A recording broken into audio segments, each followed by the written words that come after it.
नवी मुंबई आंतरराष्ट्रीय विमानतळाला लोकनेते स्वर्गीय दिबा पाटील यांचं नाव देण्यासाठी गेल्या अनेक वर्षांपासून स्थानिक भूमिपुत्र, विविध राजकीय पक्ष व संघटना आग्रही आहेत.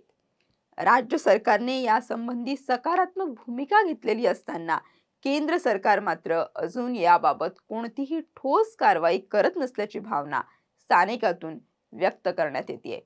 आता याच बाबत एक नवीन माहिती समोर येते आणि यासाठी कोण कोण आक्रमक झाले ते सांगणारा हा व्हिडिओ.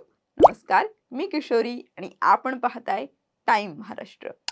भिवंडी लोकसभा मतदारसंघाचे खासदार सुरेश म्हात्रे उर्फ बाळ्या मामा यांनी केंद्र सरकारला थेट इशारा दिला आहे की जोपर्यंत नवी मुंबई आंतरराष्ट्रीय विमानतळाला लोकनेते स्वर्गीय दिबा पाटील यांचे नाव दिले जात नाही तोपर्यंत या विमानतळाचे उद्घाटन होऊ देणार नाही. दिबा पाटील यांचे कार्य केवळ नवी मुंबई, ठाणे किंवा पालघर जिल्ह्यापुरते मर्यादित नव्हते. त्यांनी स्त्री भ्रूण हत्या विरोधी कायद्याच्या निर्मितीसाठी प्रयत्न केले. तसेच प्रकल्पग्रस्त शेतकऱ्यांसाठी जमिनीच्या बदल्यात जमीन किंवा भरघोस मोबदल्याची भूमिका घेतली. स्वातंत्र्यपूर्व काळात इंग्रजांविरोधात कुळ कायदा करण्यासाठी त्यांनी आंदोलन छेडले होते, ज्याची दखल स्वतः डॉक्टर बाबासाहेब आंबेडकरांनी घेतली होती. स्वातंत्र्यानंतर देशभरात कुळ कायदा मंजूर झाला, ज्याचा लाभ आजही हजारो कुटुंबांना मिळतोय. त्यांचे ओबीसी आरक्षणासाठीचे योगदान सुद्धा लक्षणीय आहे. 5 वेळा आमदार, 2 वेळा खासदार, राज्य विधानसभेचे विरोधी पक्षनेते अशी त्यांची प्रदीर्घ राजकीय कारकीर्द होती.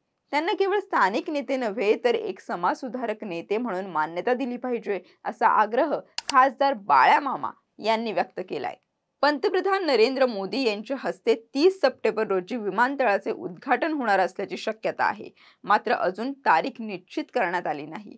प्रकल्प पूर्ण झाल्यानंतरच नाव दिले जाते ही प्रक्रिया केंद्राकडून दाखवली होती. मात्र स्थानिकांचा आग्रह आहे की जर उद्घाटन ठरले असेल तर अधिसूचना जाहीर करून दिबा पाटील यांचे नाव विमानतळाला देण्यात यावे. नवी मुंबई आंतरराष्ट्रीय विमानतळाला स्वर्गीय दिबा पाटील यांचे नाव द्यावे या मागणीसाठी खासदार सुरेश म्हात्रे यांच्या नेतृत्वाखाली रविवारी भिवंडी ते नवी मुंबई कार रॅली काढण्यात आली. या रॅलीला स्थानिक भूमिपुत्र व बहुजन समाज बांधवांकडून प्रचंड प्रतिसाद मिळाला असून हजारो नागरिक वाहनांसह यामध्ये सहभागी झाले होते. मानकोळी डोंबिवली रस्त्यावर स्वर्गीय दिबा पाटील यांच्या प्रतिमेस पुष्पहार अर्पण करून रॅलीला प्रारंभ करण्यात आला होता. केंद्र सरकारने विमानतळ नामकरणाविषयी अजूनही निर्णय न घेतल्याने अस्वस्थता वाढत असल्याची टीका बाळ्या मामा यांनी केली आहे. केंद्राने सकारात्मक निर्णय घ्यावा, अन्यथा उद्घाटन सोहळा होऊ देणार नाही असा थेट इशारा सुद्धा त्यांनी दिलाय. या आंदोलनाला वंचित बहुजन आघाडी भिवंडी शहर अध्यक्ष प्रदीप शिर्के यांच्यासह अनेक संस्था व संघटनांचा पाठिंबा मिळाला. रॅलीच्या मार्गावर मानकोळी, खारेगाव, कळवा, विटावा या ठिकाणी पारंपरिक वेशभूषेत महिलांनी कोळी नृत्य सादर करत रॅलीचे जल्लोषात स्वागत सुद्धा केले. या रॅलीमुळे नवी मुंबई विमानतळ नामकरणाविषयीचा स्थानिकांचा आवाज पुन्हा एकदा बुलंद झाल्याचं पाहायला मिळालं. नामकरणाच्या मुद्द्यावरून स्थानिक राजकारण सुद्धा आता तापल्याचं चित्र आहे. याच मुद्द्यावरून खासदार सुरेश म्हात्रे आणि माजी केंद्रीय मंत्री कपिल पाटील यांच्यात चांगलीच शाब्दिक चकमक झाली आहे. खासदार बाळ्या मामा यांनी कपिल पाटील यांना प्रश्न विचारले की 2015 पासून तुम्ही कोणते पत्र दिले, कोणते आंदोलन केले? तसेच लोकसभेत आवाज उठवून गप्प बसणे म्हणजे पाठपुरावा नव्हे असं त्यांनी सांगितलं. यावर कपिल पाटील यांनीही प्रत्युत्तर देत सांगितलं की मी 2015 मध्येच लोकसभेत ही मागणी केली होती. माझ्या नेतृत्वाखाली सर्वपक्षीय संघर्ष समिती तयार झाली. महाविकास आघाडी सरकारला निर्णय मागे घेऊन दिबा पाटील यांचे नाव देण्यासाठी भाग पाडले. तसेच कपिल पाटील यांनी 2000 कार रॅलीने नाव मिळत असेल तर मी 12,000 कारची रॅली काढेन अशा शब्दात बाळ्या मामांवर टीका देखील केली. कपिल पाटील नेमकं काय म्हणाले ते पाहूया. नवी मुंबई विमानतळाला दिबा पाटील यांचं नाव देण्याची मागणी 2015ला मी पहिल्यांदा लोकसभेमध्ये केली.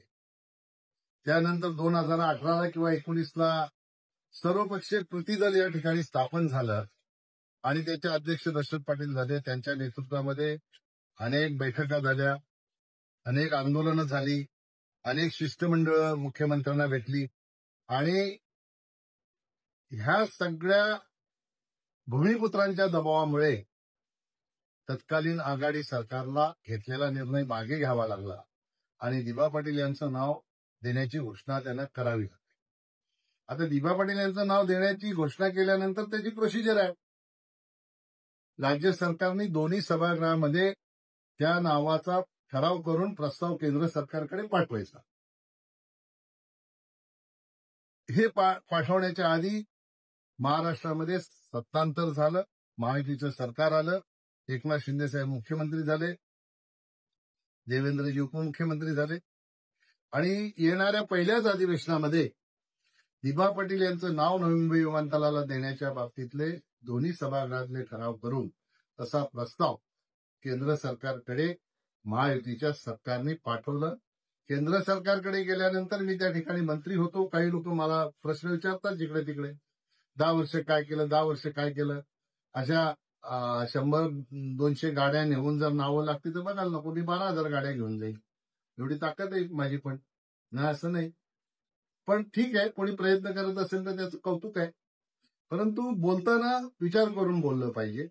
या सगळ्यांच्या मेहनतीचा हा आपल्याला मिळणारा रिझल्ट आहे. विमानतळाला दिबा पाटील यांचं नाव देण्याबाबत जेव्हा माध्यमांनी मुख्यमंत्री देवेंद्र फडणवीस यांना प्रश्न विचारला तेव्हा ते काय म्हणाले ते पाहूया.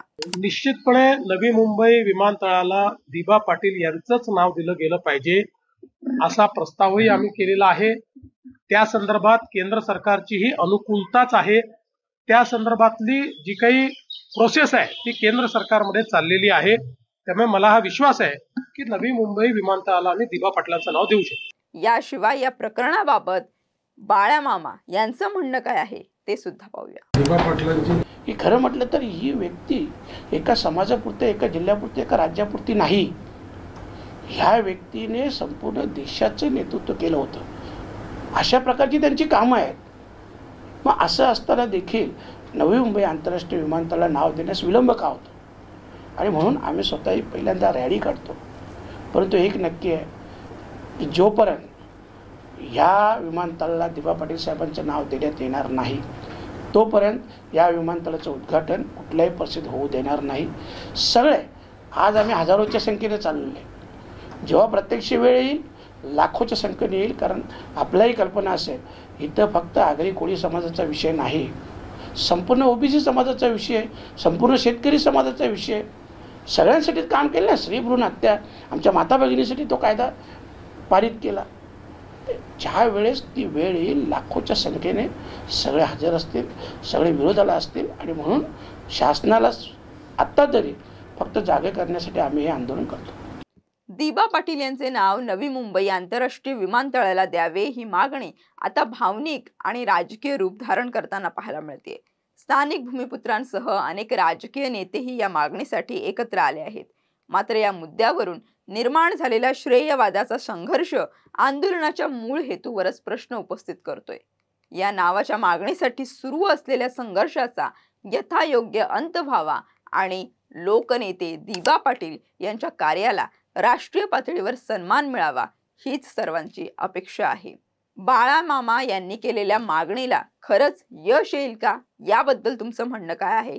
याशिवाय कपिल पाटील जे म्हणालेत की मी 2015 साली खरंच यासाठी प्रयत्न केले होते, निवेदन दिलं होतं, तर याबद्दलचं सुद्धा तुमचं मत काय आहे हे सुद्धा आम्हाला कमेंट करून नक्की कळवा. आणि मुख्यमंत्री देवेंद्र फडणवीस यांनी जे आश्वासन दिलंय की खरंच या विमानतळाला दिबा पाटील यांचं नाव मिळेल याबद्दल सुद्धा तुम्हाला काय वाटतं हे आम्हाला कमेंट करून नक्की कळवा. आणि राज्यातील तसेच देशभरातील महत्त्वपूर्ण घडामोडी जाणून घेण्यासाठी पाहत राहा टाइम महाराष्ट्र. धन्यवाद.